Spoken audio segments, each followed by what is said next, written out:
Hello, I hope everyone is doing well. Here we are at the end of March, and it has been a very strange month of March in many different ways. We had a light snow yesterday, and this morning I woke up. It felt pretty chilly in the house.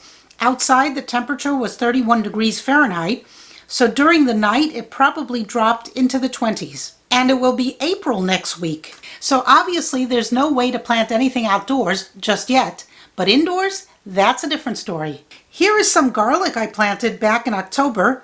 That was 6 months ago, and it is peeking through the snow. So I look forward to harvesting it.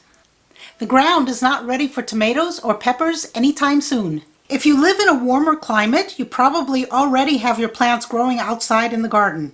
You are lucky. The last frost date for my area is around April 22nd, so that's about 4 weeks from now. When is the best time to start seeds indoors so they'll be ready to transplant outside once the danger of frost has passed? Well, that depends on the type of seed you're planting. Warm weather crops and slow growers obviously need more time, so they would need to be started earlier. Cool weather plants can be transplanted outside earlier, and some seeds can be sown directly into the ground outside. But if you're new to gardening, how do you know which is which? Luckily, many seed packets show this information. Here is a jalapeno pepper packet of seeds. Try saying that 10 times. And on the back it says, start indoors 6 to 8 weeks before the last frost.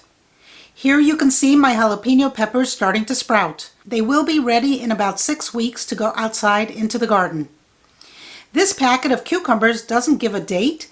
It just says to plant outdoors after the ground is warm and any danger of frost has passed. That would be sometime in May or June, so even though the packet doesn't suggest it, I started these seeds indoors as well. Here I have a packet of sunflower seeds, and from experience I know they take a very long time to grow to maturity. Again, the packet does not give information about starting the seeds indoors, but as you can see, I've already started them. I may have started them too late. In fact, I think I did. They grow very slowly. Here is another cucumber seed packet. Again, no information about growing indoors. And here is an absolute favorite of mine and my family. These cherry tomatoes are super sweet and just keep producing all summer long. They take about 70 days until they're ready to harvest, so they need to be started indoors, according to the packet, 6 to 8 weeks before the last frost date. Here you can see I've got them started already, and I can't wait until they start producing. They are really delicious.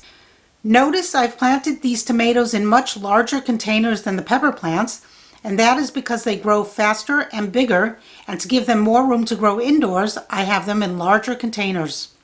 The downside of planting in larger containers is, of course, they take up much more space. I can plant a lot more seeds in smaller containers, but some, like the corn and the tomatoes, will outgrow those containers pretty quickly. So to avoid having to transplant them later into larger containers, I just start them in the large containers. These are 5.5-inch square pots, and they're 6 inches deep, so the plants can stay in them for quite a few weeks without being stressed. Notice that I have more than one tomato plant growing in some of these.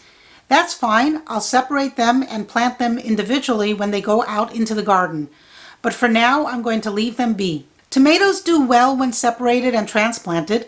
The trick is to take off the lower leaves and bury them deeply, and they will form more roots along their stems. Now, when it comes to peas and other cool weather crops, the story is a little different. These are called snowbird for a reason, I think, and they can be sown directly into the ground and can tolerate a light frost, which is nice since we had a light frost this morning.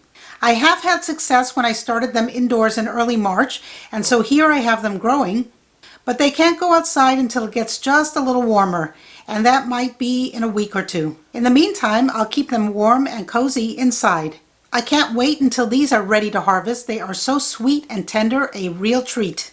So the question is when to start your seeds indoors. Definitely by now, March, you should have started at least some, if not all, of the slower growers and warm weather crops. One very helpful website for growers is the Old Farmer's Almanac. They also have a book you can buy which contains useful information and all sorts of tips. but the website is free. Just enter your zip code and you'll get a planting guide for your area based on frost dates and based on moon dates. Planting by the moon is a method used by some farmers. The planting by the moon method says that plants that bear crops above the ground should be planted any time from when the new moon appears until it is a full moon. On the other hand, plants that bear crops below ground, such as flowering bulbs or root vegetables, should be planted during the time between when the moon is full until it is new again.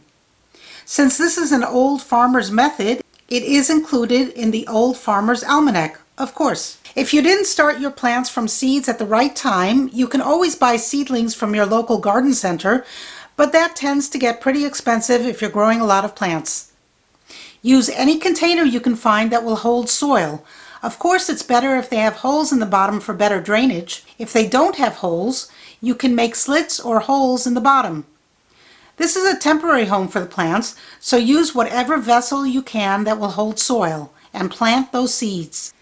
I hope this video has inspired you in some way to get started on the summer garden, even if it is chilly outside. And for those of you in a warmer climate, what are you waiting for? Get out there and plant early and often. Thank you for watching. Bye.